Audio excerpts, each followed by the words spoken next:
dire Mais je sais plus ce que je voulais vous dire.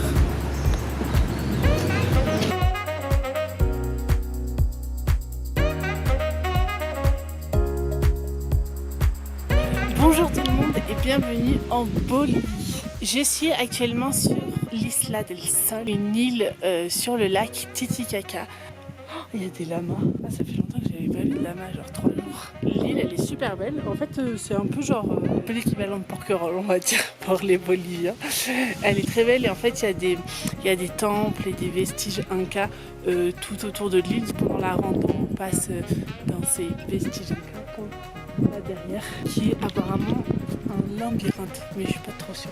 C'est trop chouette, mais j'ai pas beaucoup de temps. Il faut qu'à 4 heures, je rejoins le sud de l'île pour prendre le bateau. Il est actuellement midi et je suis au nord de l'île. 3 heures de marche pour arriver au sud. Alors je vais pas tarder et je vais y aller tout de suite.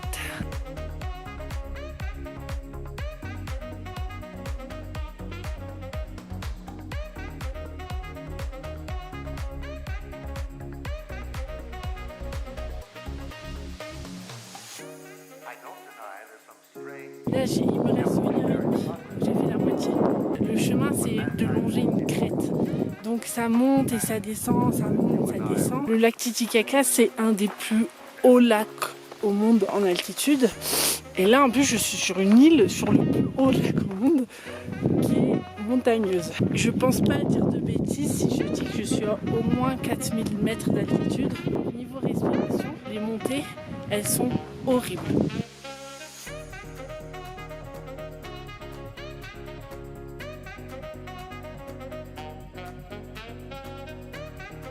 Ça y est, j'ai fini la rando, je suis arrivée 1 heure avant que le bateau parte, donc j'ai pu acheter mon billet, c'est bon, mission accomplie. Mais vraiment, c'était horrible. Pourtant, il n'y avait pas beaucoup de dénivelé, mais ça faisait que monter et descendre comme ça.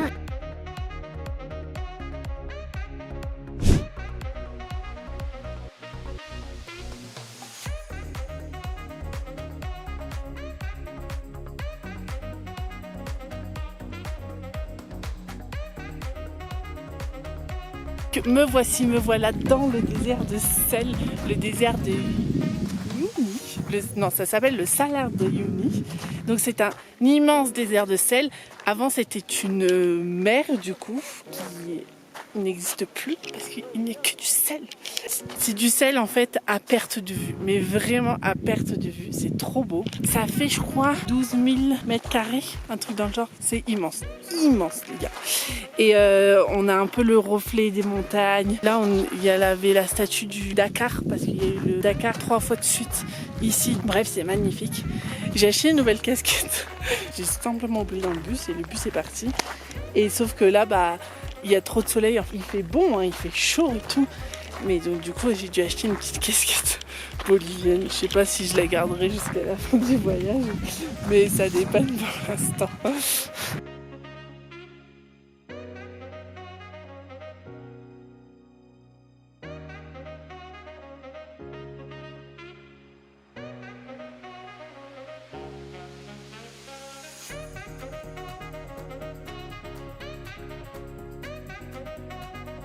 Deuxième jour dans le Salar. Aujourd'hui, réveil très matinal à 4h45 pour pouvoir voir le lever du soleil sur le Salar. Là, c'est pas encore tout de suite, mais il y a déjà de très jolies couleurs. Je suis très fatiguée. Je vais pas beaucoup dormir. Mais bon, c'est joli alors. On se réveille tôt.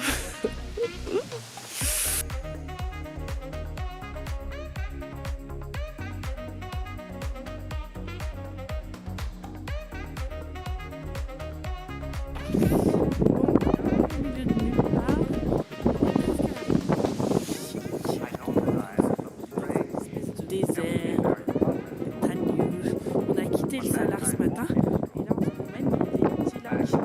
Il y a des petits animaux, genre des alpagnes.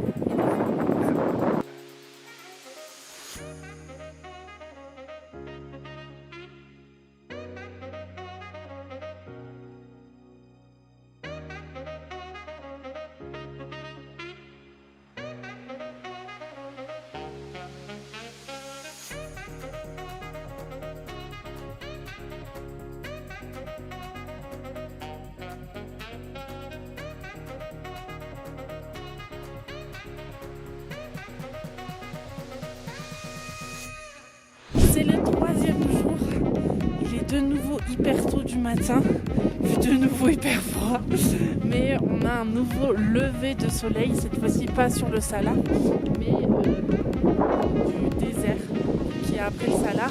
Il y a des geysers, dessous il y a de la lave, parce qu'il y a un volcan, je sais pas, il y a un volcan pas loin, il y a des geysers, c'est chaud, il fait super froid, on s'est levé à 4h30 du matin. Je suis déglinguée, je ne peux plus, mais c'est très très joli.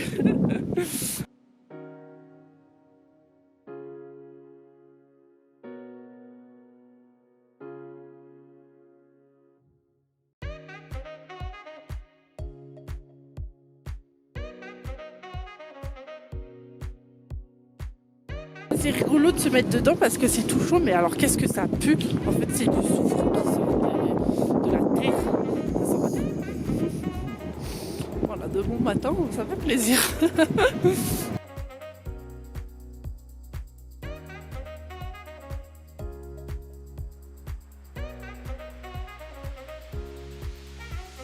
La matinée avance, enfin il n'est que 7h30, hein, mais on se trouve dans un endroit qui s'appelle le désert de Dali, car tout l'espace autour fait référence un petit peu aux peintures de l'artiste Salvatore Dali. Dans les couleurs, dans les roches, dans les montagnes, tout ça, je vais vous montrer, vous me direz si vous trouvez des ressemblances.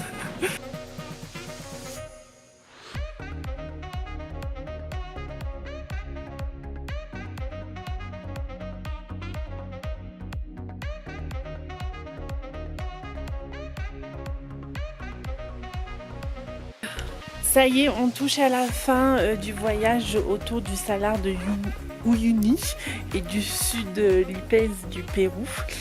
C'était trop bien, c'est trop chouette. On passe tellement par plein de paysages différents qu'on a l'impression à chaque fois de changer de planète. C'est un peu comme dans Star Wars, quoi. Alors moi j'adore. Bien sûr je saigne du nez à cause de l'altitude. Aujourd'hui je crois qu'on est monté à plus de 5000, donc ça fait quand même beaucoup. Et voilà, et là on rentre tranquillement pour que ce soir je reprenne un bus de nuit et que je me dirige vers une nouvelle ville. Vous verrez ça plus tard. Allez.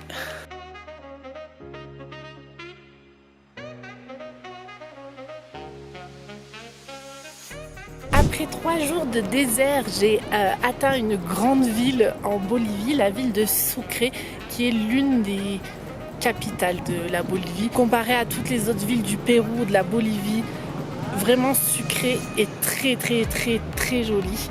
Enfin, je suis vraiment contente d'être arrivée ici. Je vais y rester plusieurs jours. Je suis malgré tout hyper fatiguée de la semaine dernière parce qu'en fait j'ai enchaîné les bus de nuit, le désert, levé à 4h, 5h du matin tous les jours. Ça a commencé un petit peu tirer. Hier j'ai passé ma journée à dormir.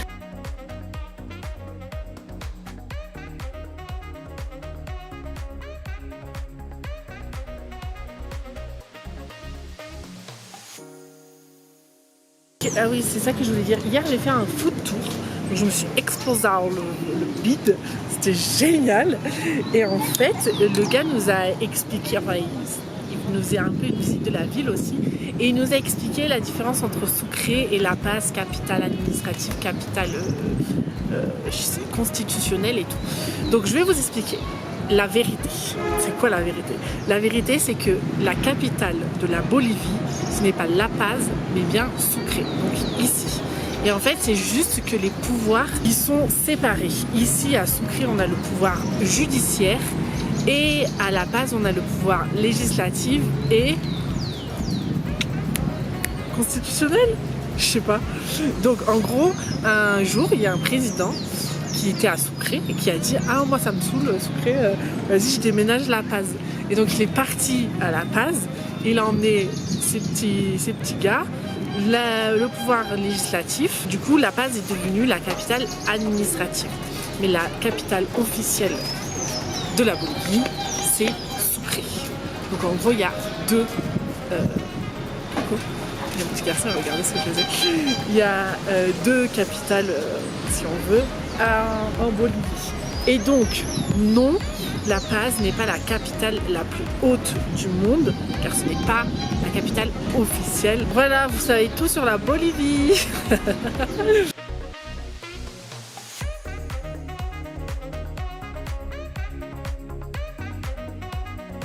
Hello tout le monde! Nouveau jour, nouvelle ville. Je suis arrivée dans la deuxième capitale de ce pays, à La Paz.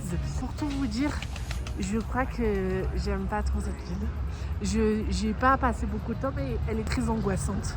Le trafic est horrible. C'est une ville qui est dans un creux. Il y a des... Enfin, je vais vous montrer le paysage et tout. C'est ma dernière ville de Bolivie. Ensuite, je change de pays, donc j'ai l'avion à La Paz, donc on va visiter La Paz, on va voir. Je vais essayer de m'imprégner, je suis avec des gens que je connais, donc normalement ça devrait bien se passer. On refait un point d'étape après 3 jours passés ici. Aujourd'hui, on va aller dans un quartier qui s'appelle Alto, qui est le quartier un peu plus populaire. Et il y a un gros marché. Enfin, je vais vous montrer, apparemment c'est très énorme. Et on va prendre surtout les petites télécabines, parce que La Paz, il y a 9 lignes de télécabines, il me semble, qui traversent toute la ville. Et donc on prend ça parce que c'est en montée, hein, La Paz. J'espère que ça va bien se passer. Normalement ça devrait bien se passer. Mais pour l'instant j'aime pas cette ville. Voilà.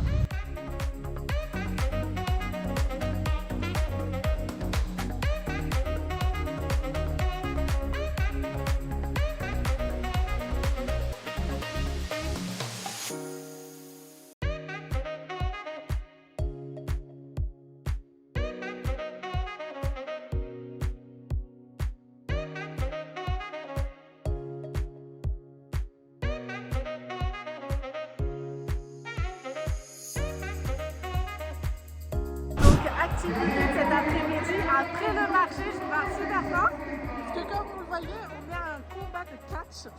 C'est comme la lucha libre au Mexique, sauf que ça se fait de façon un peu plus cheap. C'est dans un hangar avec des chaises en plastique, mais c'est tout aussi drôle. Le show, c'est en fait de voir les cholitas, les nanas qui sont habillées en tenue traditionnelle, faire du catch. C'est exceptionnel à voir.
Jour à La Paz et aujourd'hui on fait une randonnée dans la Valle de las Animas, la vallée des âmes.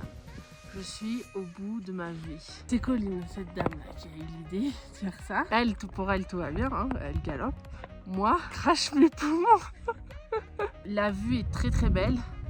Mais le chemin, c'est une galère. Il y a pas de chemin en fait. Au début, il y avait un chemin, après il n'y a plus de chemin, après il y a un chemin.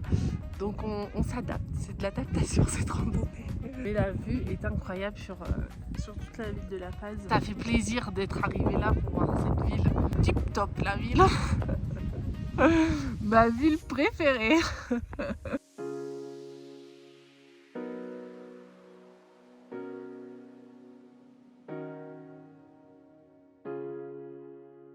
Donc Donc en fait notre balade avait un but, c'était d'aller jusqu'à un mirador pour observer la ville, les alentours, la vallée des Las Animas. Et donc on arrive sur le point du mirador. Et en gros c'est ça. Ça c'est le mirador. Et la vue, bon elle est sympa mais c'est pas la meilleure vue. On avait une meilleure vue en haut, là où je vous ai fait les vidéos auparavant. Regardez la tête du mirador quoi. Il n'y a aucun effort de fait ici.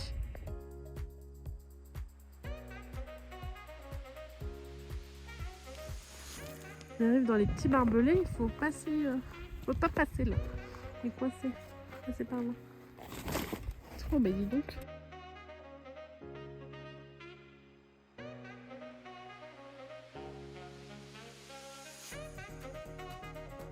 Bon, après avoir fait un effort surhumain pour monter tout en haut d'une montagne, j'ai ramené un petit bateau.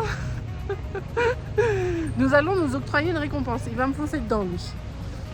Nous allons nous octroyer une récompense. La récompense est la suivante. Une galette des rois. Je sais, c'est difficile à trouver. À part en France. On a eu, oui dire, d'une adresse d'une boulangerie française à La Paz qui aurait des galettes. On va voir ce que ça donne. S'il n'y a pas de galette, anyway, it's not important. On mangera un croissant. Parce qu'apparemment, les croissants sont aussi bons que les croissants français. Donc là, c'est un peu l'excitation, l'attente, la découverte. Qu'est-ce qui va se passer? On ne sait pas. Mais vous allez le savoir dans une seconde et moi dans 2 minutes. Elle est là. On peut peut-être pas la couper.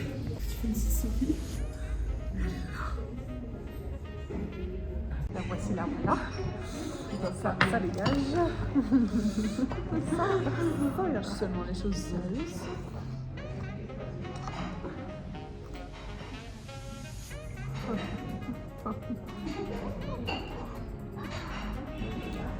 Non. Ben non.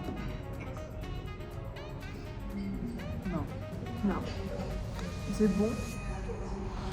Mais c'est pas une c'est vraiment une fausse balle, non?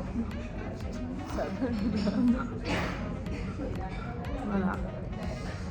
Bon, mais est-ce qu'au moins il y a une petite fée?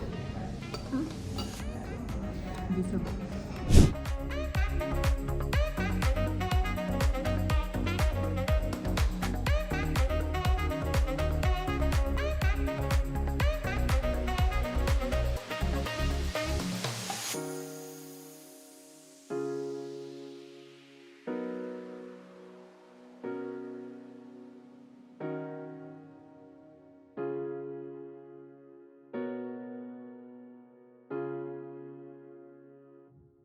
Ça y est, c'est la fin de mon séjour à La Paz et je vais vous donner du coup mon verdict final sur cette ville. Petit tambour, je n'aime pas La Paz. C'est une ville horrible selon moi. Ah, ça ne tient qu'à moi. Il y a des gens qui apprécient La Paz. Moi, je n'ai pas du tout apprécié. J'ai passé du coup 3 à 4 jours ici. Le premier jour, j'étais malade d'altitude, d'odeur, de tout ce que vous voulez. J'ai eu la nausée toute la journée, ça n'a pas été. Et le deuxième jour, je me suis chopé un rhume que j'ai toujours. J'ai passé mon temps à La Paz malade, ce qui ne m'a pas empêché de faire des choses, mais j'ai pas trouvé ça incroyable comme ville. Je trouve la ville moche pour une capitale. C'est pas beau, c'est pas agréable à voir, La Paz. C'est une ville qui sent très très très mauvais. Alors, ça sent la friture parce que c'est facile de manger dehors, mais ça sent surtout le gasoil pas cher. Le gasoil de mauvaise qualité. Tous les collectivos utilisent ce gasoil-là. Du coup, la ville pue énormément. Mais je pense que les gens ne se rendent même plus compte de l'odeur ambiante qu'il y a dans cette ville. Mais c'est horrible. C'est vraiment horrible. C'est à donner la gerbe dans toute la ville. Après, il y a des petits quartiers qui sont sympas. Mais il n'y en a pas beaucoup. Et ils sont sympas. C'est pas non plus les quartiers de fou quoi, de La Paz. Donc je suis très contente de partir de cette ville. Et aujourd'hui je suis allée faire le marché des sorcières. C'était assez rigolo parce que Il y a plein de petits trucs de sorcières et tout, machin. La rue est assez sympa. Je suis allée aussi au musée de la coca, parce que j'ai adoré au Pérou et en Bolivie boire, manger de la coca. C'est super bon. Dommage que ça soit pas légal en France, parce que ça, j'en aimerais bien ramener beaucoup. Je quitte ce soir la Bolivie, je quitte ce soir l'Amérique du Sud. Ce continent est finito pipo pour le moment. Je suis très contente de partir. La Bolivie, c'est comme le Pérou, parce que de toute façon, c'est les mêmes civilisations. Les paysages sont magnifiques. Vous avez vu le Salar, c'était incroyable. Même Sucre, c'est incroyable. Ce qu'il y a autour, c'est incroyable. À part Sucre, les villes restent moches du coup. Mais La Paz, pour une capitale, faites un effort, les frères. Parce que, ah oui, aussi ici, il y a une loi qui dit que si ta maison n'est pas finie d'être construite, tu ne payeras pas d'impôts. Donc du coup, les gens ne finissent pas leur maison. Donc on a l'impression que tout est dégradé en ruine, pas fini. Et c'est ça qui rend les villes moches, c'est que rien n'est terminé. Mais du coup, ça les avantage pas du tout, parce que vraiment, ce n'est pas du tout attirant. Genre, si tu me montres une photo de La Paz, moi je te dis, jamais de la vie, j'y vais. Bon, j'y suis allée.